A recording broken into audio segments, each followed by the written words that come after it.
This case takes place in the USA and spans over a number of years. On a cold November day in 1957, the police in the small town of Plainfield, Wisconsin, made a discovery so vile that it would inspire horror movies for generations. This is the true story of Ed Gein. Edward Theodore Gein was born on August 27, 1906.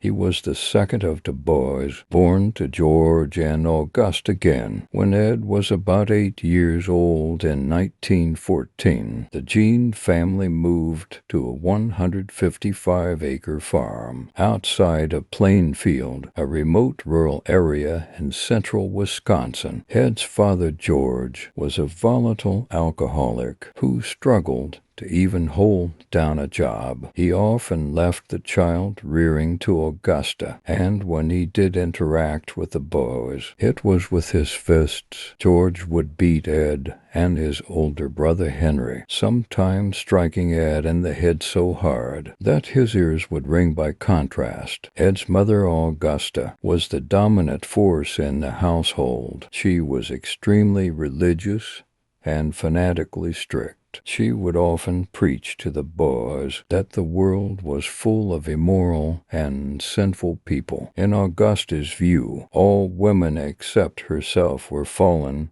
and impure. In her eyes, they were naturally promiscuous and instruments of the devil. She told her sons that sex and temptation lurked everywhere, and she forbade them from having girlfriends or even friends in town. Augusta even predicted that God would punish the world for its sins. She told the boys that modern women's fashion, like short skirts and makeup, were signs of impending doom. Despite this, Ed idolized his mother. He loved and feared her to an extreme degree. From a young age, Ed was described as shy, socially awkward, and utterly devoted to his mother. He rarely even left the farm except to attend school, where classmates later recalled him as an odd boy who would sometimes laugh to himself as if he was hearing voices. At home, Augusta kept Ed and Henry busy with chores and strict discipline. She discouraged any outside friendships. If Ed tried to make friends, Augusta would punish him severely. She wouldn't physically harm him, but she would scream in his face that he was going to hell, something that he likely feared. As a result, Ed grew up essentially friendless and sheltered, with Augusta as the center of his world. Psychologists later suggested that her overbearing, puritanical parenting might have led Ed to develop an unhealthy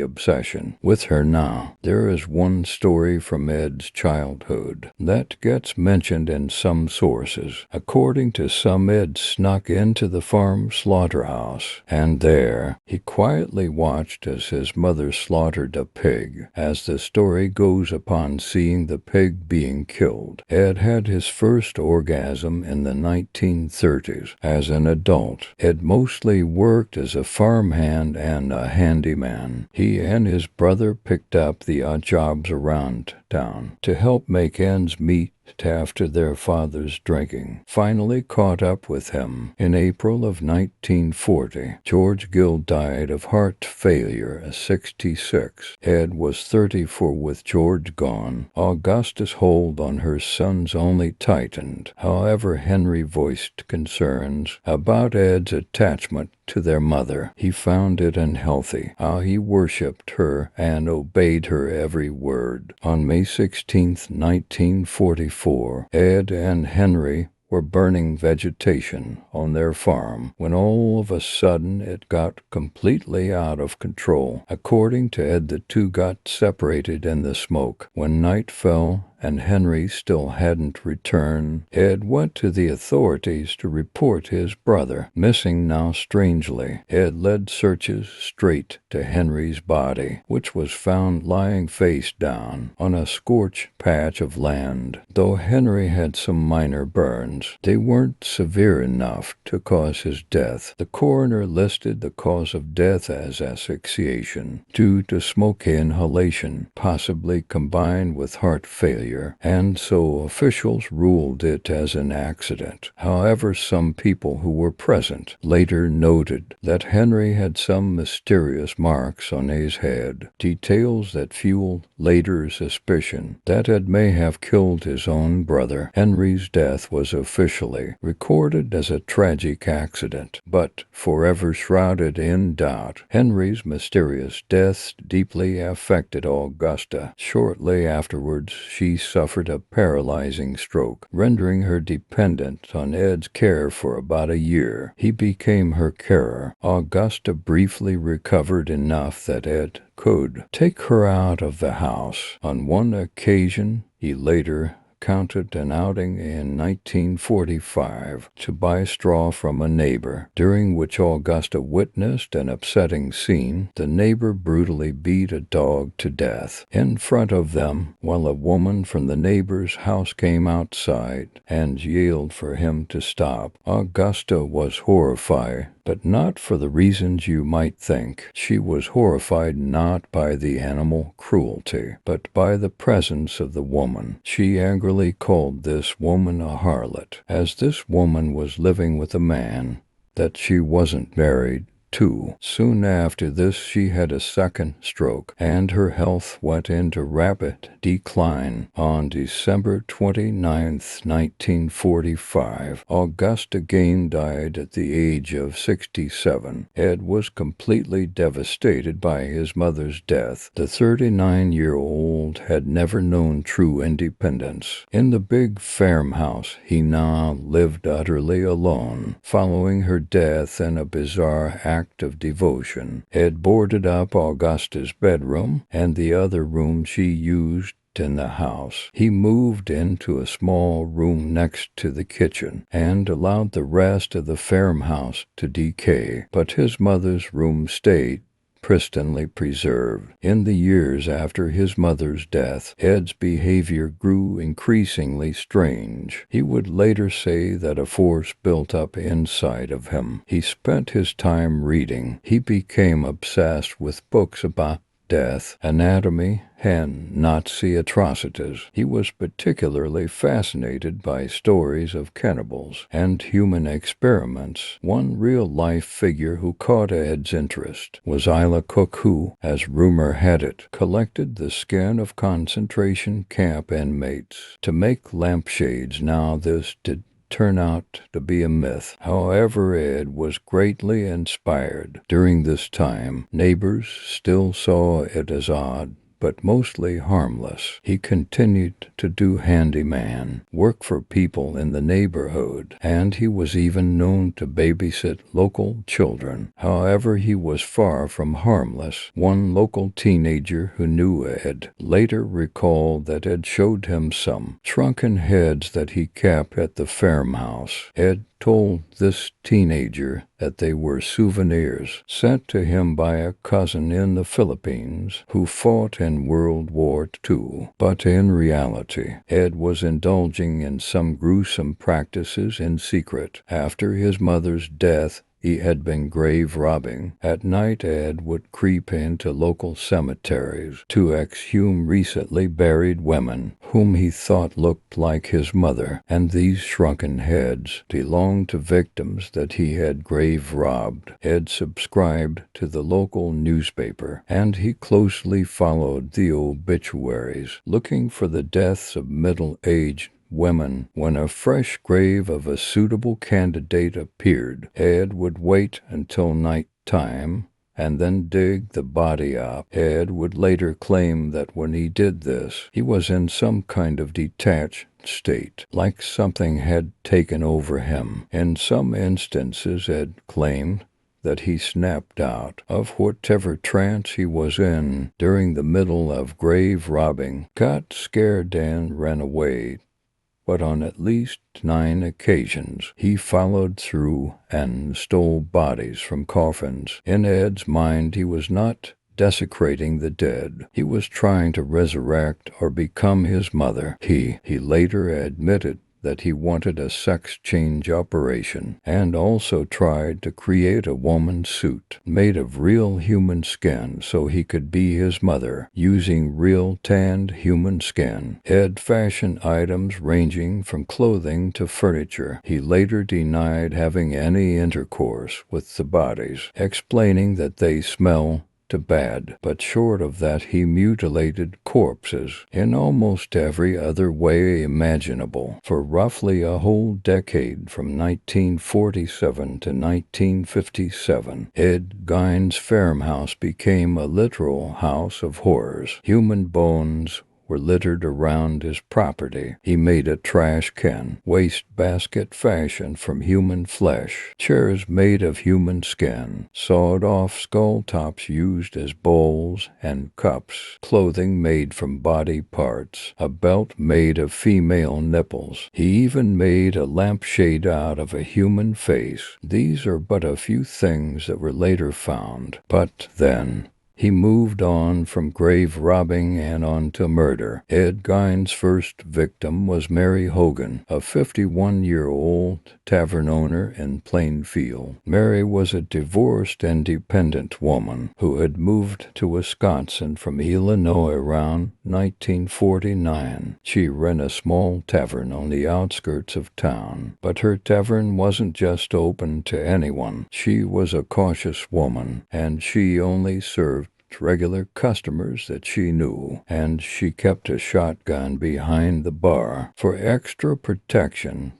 But on December 8, 1954, Mary Hogan vanished from her tavern. That afternoon, a neighbor entered Mary's tavern and found blood stains on the floor and an empty cash register. Mary was nowhere to be seen. A search turned up a .32 caliber cartridge on the floor, suggesting that she might have been shot, but there was no body. The disappearance of Mary Hogan remained a mystery. For years, Ed was actually an early suspect, due to him making a rather strange comment. After Mary went missing, he said, "She isn't missing. She's down at the farm right now." No one took him seriously. They assumed that he was just making some kind of inappropriate, morbid joke. However, he was telling the truth, and he would strike again. Ed's second victim was a 58-year-old widow named Bernice Worden. Bernice was a lifelong resident of Plainfield, and she owned a hardware store. By all accounts, she was a well-respected and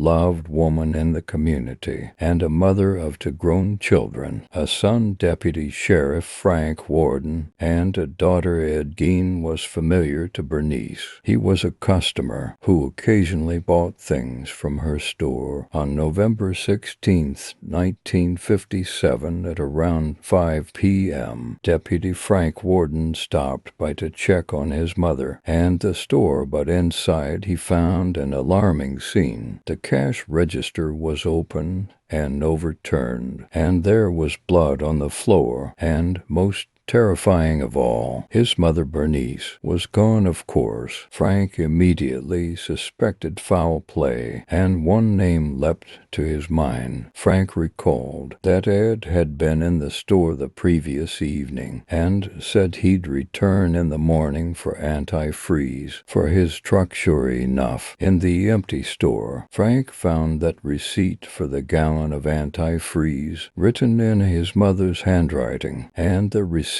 was made out to Ed Gein. With growing dread, Frank alerted his fellow officers that Ed Gein might be responsible in his mother's disappearance. That very same evening, police quickly located and arrested Ed at a grocery store. He was taken into custody without incident. Meanwhile, officers then converged on the Gein farmhouse, hoping to find Bernice, but what they found would leave them traumatized for life. Inside the woodshed, they discovered Bernice's body, hanging upside down from a ceiling beam. She had been decapitated and, quote, dressed out like a deer. Her carcass had been slit open, and she had been gutted. She had been shot with a .22 caliber rifle, and her body was totally mutilated. But the horror in the woodshed was only the beginning. Upon searching Ed's house, authorities discovered the human remains and creations that he had made. Bernice's severed head was found in a burlap sack, and her hat was discovered in a plastic bag near the stove. Mary Hogan's skull and face mask were also found, confirming her fate. In total, the remains of at least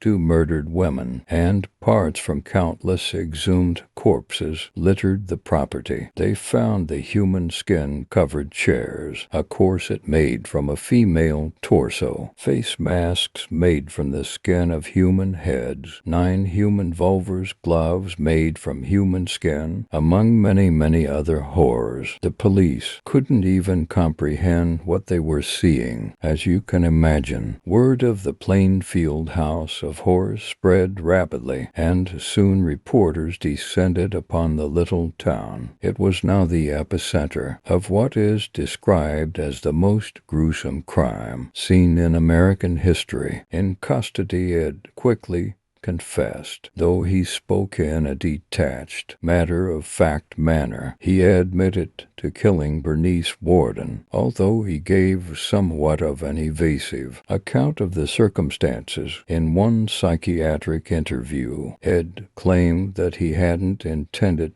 to kill her. He said he was examining a rifle on a store shelf when it accidentally fired, hitting Bernice before he knew what he was doing. Ed then dragged her body to his truck and brought it home for his usual butchering ritual. He also eventually admitted to the 1950 for murder of Mary Hogan, after initially denying any memory of it. With those 2 murders accounted for, the police wanted to know if Ed was behind other disappearances or unsolved cases. Ed was a suspect in a few cold cases. For example, the disappearance of Georgia Weckler in 1947, along with 15-year-old Evelyn Hartley in 1953. He was also suspected of being involved in other cases. However, lie detector tests and a lack of any evidence eventually cleared him of any involvement. It appeared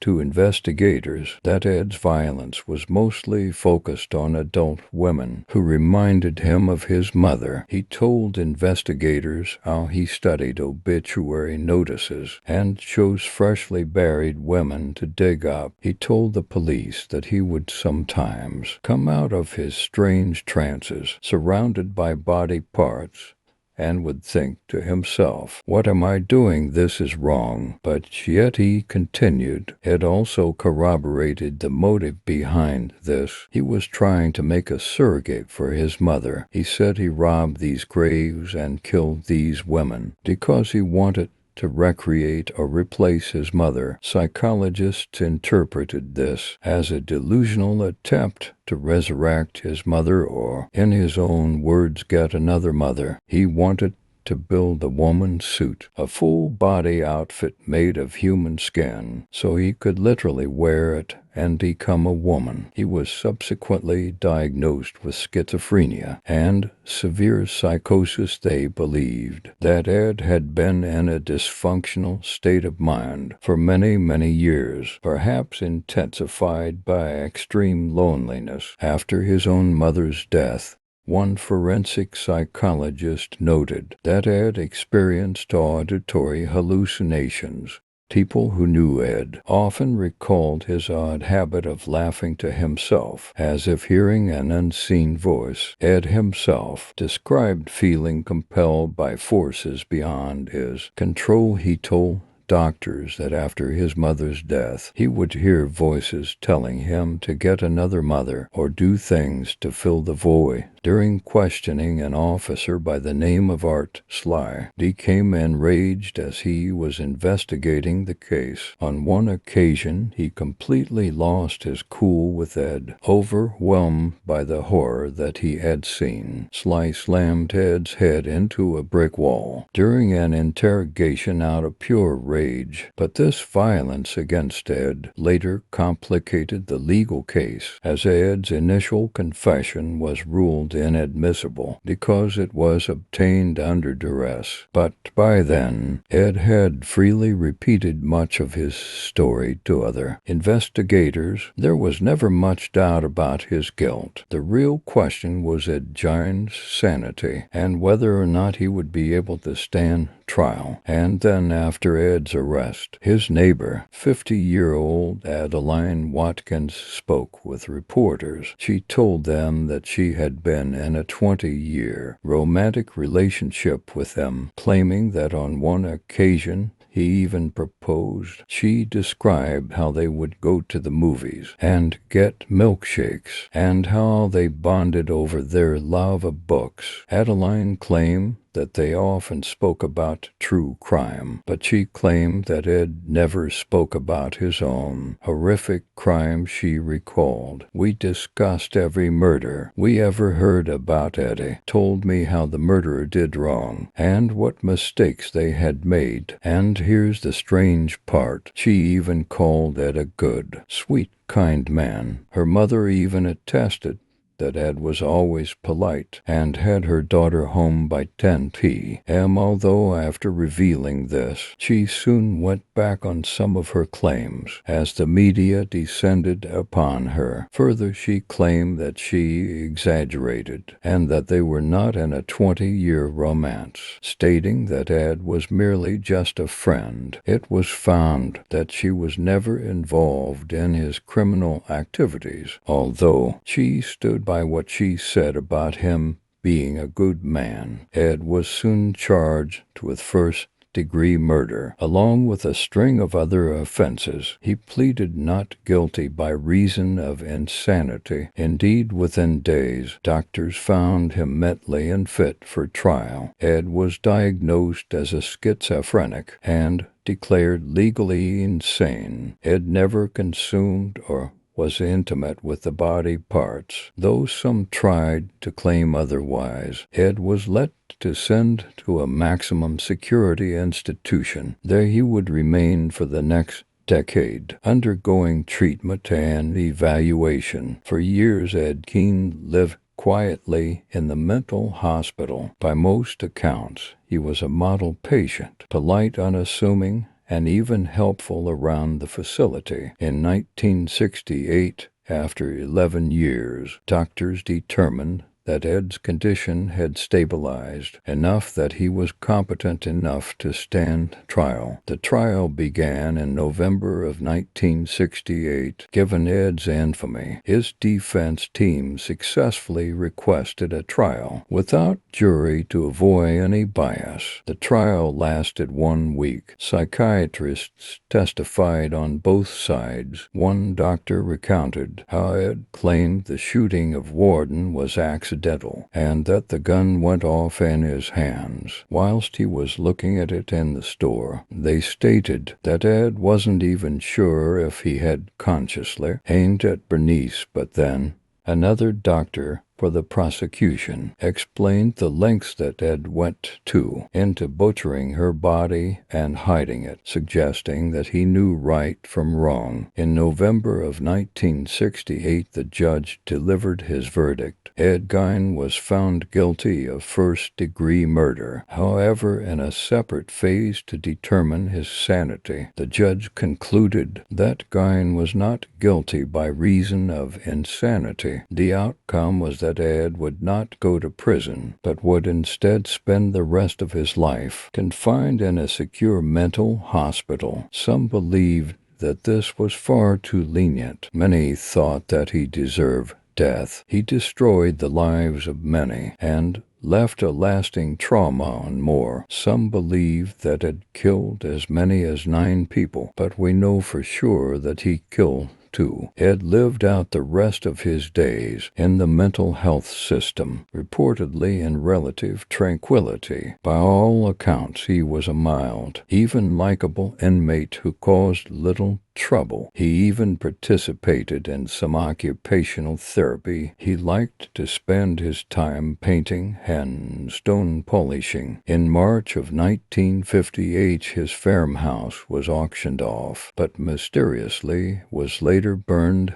to the ground. The blaze had fully engulfed the home. The official cause of the fire was never determined, though arson was strongly suspected. When Ed was told about the fire and that his family home was destroyed, he simply shrugged and said, just as well. On July 26, 1984, Ed Gein passed away from respiratory failure due to lung cancer at the age of 77. In death, he returned to Plainfield. He was buried in the cemetery in the family plot next to his mother and his brother, Henry. Over the years, morbid souvenir seekers kept chipping pieces off his tombstone until the entire stone was stolen in the year 2000. Today, Gein lies in an unmarked grave in Plainfield, the town where he committed the most heinous of crimes.